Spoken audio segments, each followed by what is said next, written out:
Kuruluş Ministrliğinin laboratuvariyasına tekşirүүгө берилгенбиz.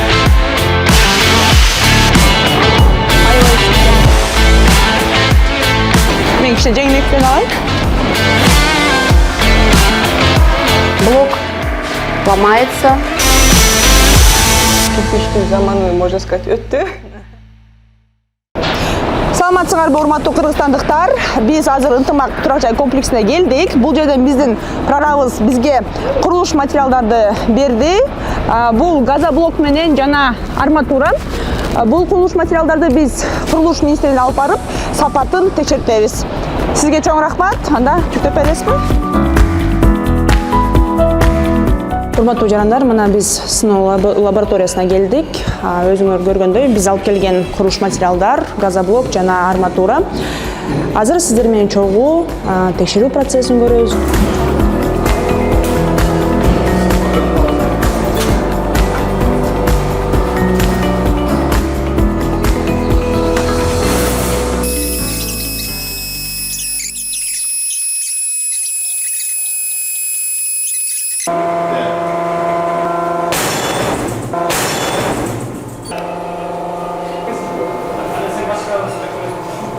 Бүгүн МИК тарабынан объектилеринен алынган арматура жана газобетон блокторунун үлгүлөрү алынып келинип, жуулуучу машинасы менен арматурасын текшердик, сыноо жүргүздүк. Андан тышкары пресс машинасы менен газобетон блокторунун бышыктыгын текшердик.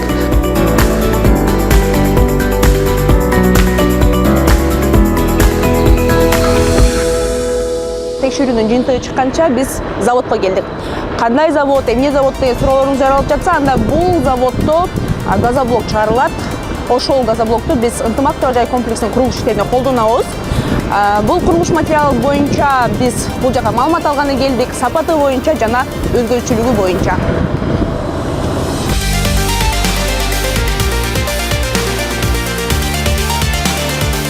Биздин производствонун башы ушул жактан башталат. Эң негизги сырье бул кум, кварцевый кум. Биз ушундай местный кумду колдонобуз. Могул кум болсо, бул уже кварцевый кум деп коет. Уже агышыраак келет да. Ушуну экөөнү аралаштырганда ошо как раз жана газоблоктордун сапаты ошон үчүн башкалардан бир кыйла өйдөрөөк да. Биздики катуураак келет, кичине агышыраак келет. Демек, силердин жумушуңарды мындай жөнөкөй цехтер менен салыштырса болбойт. Болбойт. Сапаттуу автоклавный газобетон цехтерден чыкпайт. Бул чоң кадимки масштабный заводдордун технологический процесстери бар заводдон чыгат да. Бул кумдан жана айнек жасашат да.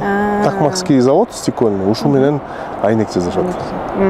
Негизги сырье бул кварцевый песок, акетаж, гипс, цемент. Здесь уже что-то интересное у нас будет. Жанагы эчиктеги тегирменде жана кум майдалагандан суу менен майдаланып, бул немелерге толтурулат да, емкостторгачы. Анан ушинтип аралашып турат.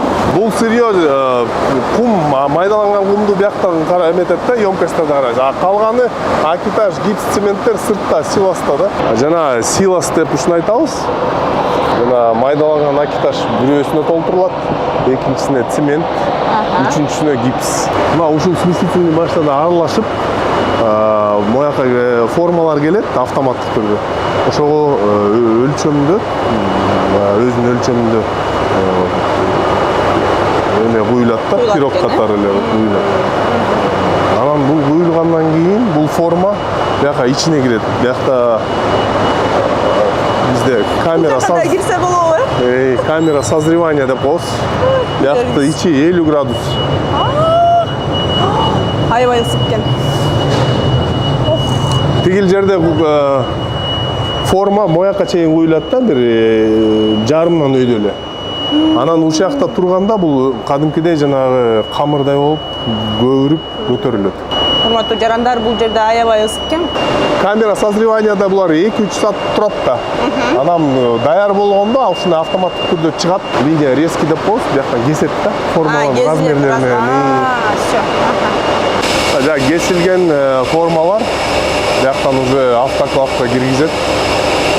Бул автоклавдын ичинде булар почти 12 саат болот. Пар берилет.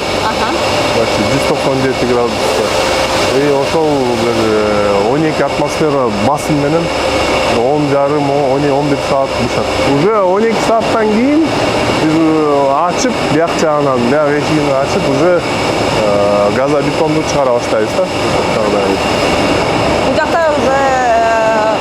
Бул жакта даяр продукция экен да? Даяр, упаковка да, бияк уже. Бул биздин лаборатория. Бияктан биз газоблоктун ар бир партиясынан жанагы кубиктерди кеспедик беле, ошо моундай кубиктерди. Бул аппарат менен на прочность текшеребиз. Кубикти бияка коюп, ошо канчалык басымды көтөрсө, ошонун показательдерин алабыз. Биз өзүбүздүн газоблоктун сапатын көрсөтүш үчүн көргөзмө шоурум ачканбыз.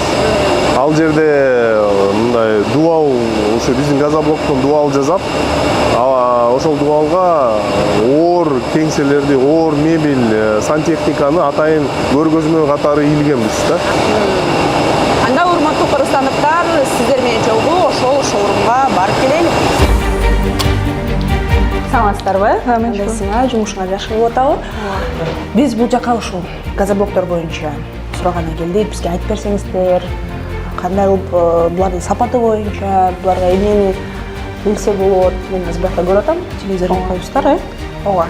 Смотрите, газоблок – это один из самых современных строительных материалов. То есть кирпичный заманы, можно сказать, өтті.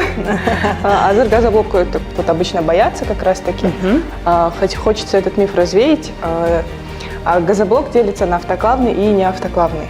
Автоклав – это вот печка. Газоблок испекается на очень высокой температуре. Неавтоклавный, он прям темный-темный. Даже вот шарда вы сможете увидеть разницу. Если вот посмотреть, там, где газоблок темнее, это значит, он не автоклавный. Он менее крепкий. И вот пескоблок, шлакоблок и тому подобное, другие материалы, они вот не испекаются, как раз таки вот автоклав дает путь, и поэтому на них сложно что-то крепить. И из-за этого существует в целом огромный миф об этом, который вот, чтобы развеять, мы вот здесь повесили телевизор. Здесь дальше. Бизден көп жарандарыбыз айтып калат, газоблок менен куруп жатасыңар, сапаты кандай болот депчи. Бирок мен азыр бул жактан көрүп атам, мына телевизор деле тагылып турат, бул жакта өзүңүздөр көргөндөй. Да, это вот как раз полностью сделали. Күзгүлөрдү деле, раковинаны деле эсе болот.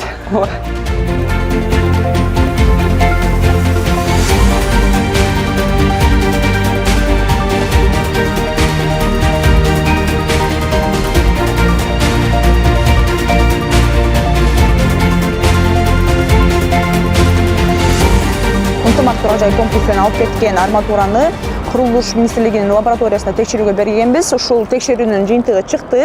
Азыр биз ошол ынтымак турак жай комплексинин жанында турабыз. Бул жерде бизде өзүбүздүн технадзор байкебиз бар. Ошол байкебиз экөөбүз азыр ушул жыйынтык боюнча сөз кылабыз. Стандарттарга туура келеби, туура келбей, ошол сапаты боюнча да бизге айтып берет. Эскертүү кетчү нерсе бар. Бул лабораториядагы текшерүүнү биз өзүбүздүн демилгебиз менен өткөзгөнбүз. Бул протоколдо бизге арматуралар, мисалы үчүн 38-чилик арматура соответствует ГОСТу деп жазылып турат. Бул соответствует ГОСТу мынтип бул жакта дагы ошо цифра менен көрсөтүлүп турат, соответствует эткени. Биз ар бир бияка келип аткан арматуралар, бетондор бүт бардыгы сертификат качествосы менен келет. Ар бир алынып аткан бетондун кубика жазап, текшерип лабораториядан өткөзүп турабыз. Анан башка да арматуралар. Биз азыр арматураларды Россиянын арматурасын колдонуп атабыз. Биз сиздерге биздин курулуш материалдардын сапатын көргөзгөнгө аракет кылдык бул чыгарылышта. Негизинен мамлекеттик ипотекалык компания сертификациядан өткөн, талаптарга жооп берген гана курулуш материалдар менен колдонот курулушта. Мындай чыгарылыштарды биз ар дайым чагылтып турганга аракет кылабыз. Курулуш процесстерин жана курулуш материалдардын сапаты боюнча айтып берип турабыз. Жаңы видеолорду өткөрбөш үчүн биздин социалдык баракчаларга катталыңыз. Анда көрүшкөнчө.